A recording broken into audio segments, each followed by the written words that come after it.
दोस्तों, आप जानते हैं कि हम आपको अपने इस चैनल पर रामायण तथा महाभारत की रोचक कहानियों के बारे में जानकारी देते रहते हैं। इसी श्रृंखला में हम आज भी आप लोगों को रामायण के एक और अनजाने रहस्य के बारे में जानकारी देंगे, जिसके बारे में जानकर आप हमेशा की भांति आश्चर्यचकित रह जाएंगे।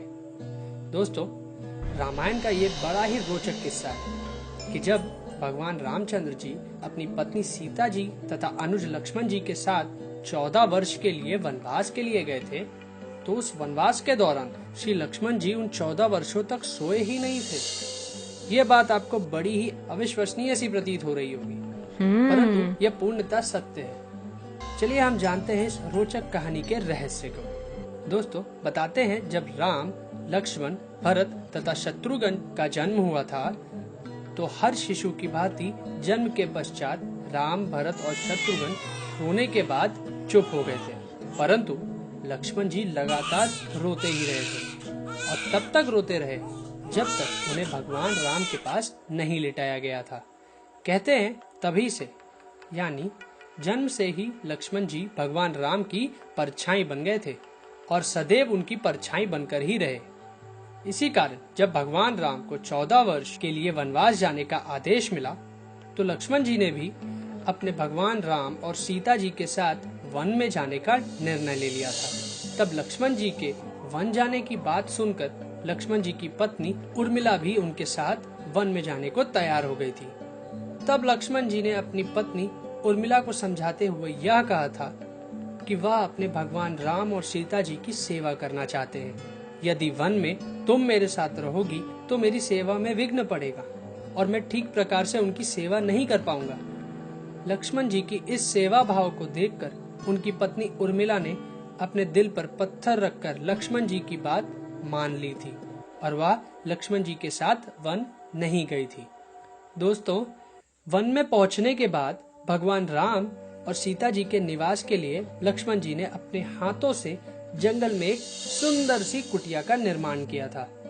भगवान राम और सीता जी जब उस कुटिया में विश्राम करते थे, तब लक्ष्मण जी उस कुटिया के बाहर प्रहरी के रूप में विराजमान रहते थे। बताते हैं वनवास की पहली रात में जब भगवान राम और सीता जी अपनी उस छोटी सी कुटिया में विश्राम करने चले गए, तो लक्ष्मण जी कुटिया के बाहर एक प्रहरी के रूप में पहरा दे रहे थे। तभी उनके पास निद्रा देवी प्रकट हुई थी। तब लक्ष्मण जी ने निद्रा देवी से यह वरदान मांगा था कि उन्हें 14 वर्षों तक निद्रा से मुक्त कर दे। तो निद्रा देवी ने उनकी इस इच्छा को स्वीकार करते हुए यह कहा था कि उनके हिस्से की निद्रा को किसी न किसी को लेना ही होगा। तब लक्ष्मण जी ने निद्रा देवी से विनती की थी कि उनके हिस्से की निद्रा को उनकी पत्नी उर्मिला को दे दिया जाए।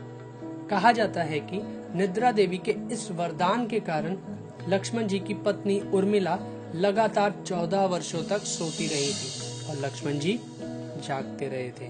दोस्तों, भगवान राम के उन 14 वर्षों के वनवास के दौरान क्या क्या हुआ था, ये सब तो आपने रामायण में पढ़ा ही होगा। रावण वध के बाद जब वनवास का समय समाप्त हुआ, तब भगवान राम सीता जी और लक्ष्मण जी के साथ अयोध्या वापस आए थे। कहते हैं जब अयोध्या में भगवान राम का राज तिलक हो रहा था, तब उस समारोह में उर्मिला भी उपस्थित थी, परंतु निद्रा देवी के वरदान के कारण वह निद्रा की अवस्था में ही थी। इस कारण लक्ष्मण जी उनकी यह स्थिति देख जोर जोर से हंसने लगे थे। लक्ष्मण जी के इस प्रकार हंसने से समारोह में उपस्थित सभी लोग हैरत में पड़ गए थे। लक्ष्मण जी से जब उनके इस प्रकार हंसने का कारण पूछा गया, तो लक्ष्मण जी ने कहा था कि उर्मिला अभी भी निद्रा में है। अभी जब मैं उबासी लूंगा तभी उर्मिला की निद्रा भागेगी। लक्ष्मण जी की इस बात को सुनकर सभी लोग हंस पड़े थे। सभी लोगों की हंसने की आवाज सुनकर उर्मिला समझ गई थी कि ये सभी उन पर ही हंस रहे हैं। इस कारण वह लज्जावश समारोह से उठकर बाहर चली गई थी। तो दोस्तों, रामायण के इस किस्से के बारे में जानकर आप लोगों को कैसा लगा, इस बारे में अपने कमेंट्स हमें जरूर शेयर करें और इस दिलचस्प वीडियो को शेयर करना और हमारे इस चैनल को सब्सक्राइब करना भी ना भूलें। धन्यवाद दोस्तों।